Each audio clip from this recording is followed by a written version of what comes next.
Hello viewers, हम तैयारी कर रहे हैं कक्षा 10वीं गणित की और हम सारे महत्वपूर्ण प्रश्न तैयार कर रहे हैं। और इसी प्रकार अब हम अगला जो प्रश्न कर रहे हैं, इसके पहले हमने महत्वपूर्ण प्रश्नों की तैयारी शुरू कर दी। इसका पहला वीडियो आ चुका है और यह दूसरा प्रश्न है। संख्याओं 6 और 20 के अभाज्य गुणनखंड विधि से एलसीएम और एचसीएफ ज्ञात कीजिए। तो एलसीएम और एचसीएफ ज्ञात करने वाले प्रश्न बहुत ही महत्वपूर्ण है। पिछले वर्षों में भी यह प्रश्न एग्जाम में आए हैं, तो इसको हल करेंगे हम बहुत ही सरल तरीके से।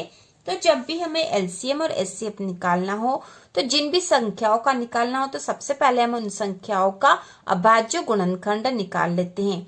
तो यहाँ 6 और 20 के अभाज्य गुणनखंड निकाल के फिर उनका एलसीएम और एचसीएफ हम ज्ञात कर लेंगे। तो सबसे पहले 6 का अभाज्य गुणनखंड निकालेंगे, तो हम यहाँ लिखेंगे संख्याओं 6 और 20 का अभाज्य गुणनखंड।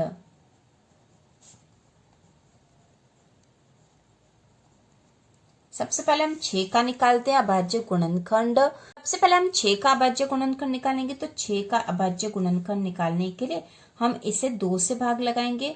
सबसे पहले क्योंकि 6 में 2 का भाग चला जाता है, 2 का भाग जाएगा 3 बार, 2 तिया 6 होते, 3 आता है तो 3 हम यहाँ लिख देंगे। अब यहाँ पे इसमें 2 का भाग तो जाएगा नहीं, क्योंकि यहाँ 3 संख्या आ गई। यह जब तक 1 नहीं आएगी यहाँ पर, तब तक हम इसमें भाग लगाएंगे। तो इसमें 2 का भाग नहीं जाएगा, तो हम इसमें 3 का लगाएंगे। तो 3 का भाग लगाएंगे तो 3 एकम 3, यहाँ 1 आ गया, हल हो गया है। इसका अभाज्य गुणनखंड निकल गया है। तो 6 का अभाज्य गुणनखंड क्या हो गया है? 6 का हो गया है 2 गुणा 3। इस प्रकार से हम लिख देंगे 6 का अभाज्य गुणनखंड। अब हम 20 के अभाज्य गुणनखंड निकालेंगे, तो हम 20 को भी यहाँ लिख के इसके अभाज्य गुणनखंड निकालने के लिए ऐसा बना देंगे। इसमें सबसे पहले 2 का भाग लगाएंगे, 2 एकम 2 0, तो यहाँ 10 आ गए हैं। अब इसमें फिर 2 का भाग चला जाएगा, 2 पंजे 10, 5 बार भाग जाएगा। अब यहाँ 5 बचा है, तो इसमें 2, 3 और 4 का भाग नहीं जाएगा, 5 का ही भाग जाएगा, 5 एकम 5 हो जाएगा।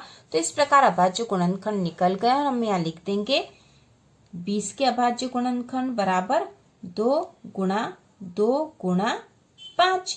तो इस प्रकार 6 और 20 के अभाज्य गुणनखंड हो गए हैं, निकाल लिए हमने। अब हम इनका सबसे पहले एचसीएफ निकाल लेते हैं, तो हम यहाँ लिखेंगे 6 और 20 का एचसीएफ। 6 और 20 का एचसीएफ बराबर, तो एचसीएफ कैसे निकालते हैं? तो एचसीएफ वो संख्या होती है, हम जिन भी संख्याओं का अभाज्य गुणनखंड निकाल रहे हैं, जिन भी संख्याओं का हमें एचसीएफ निकालना है, उन संख्याओं के अभाज्य गुणनखंड में जो संख्या दोनों में ही कॉमन होगी वही उसका एचसीएफ होगी।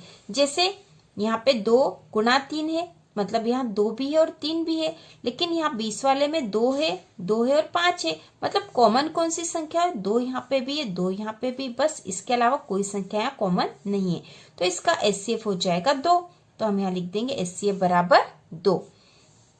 अब हम एलसीएम निकालेंगे, तो एलसीएम बराबर, एलसीएम में सबसे पहले जो कॉमन संख्या वो लिख लेते, तो कॉमन में है 2 यहाँ पे भी, 2 यहाँ पे भी, 2 कॉमन आ गया।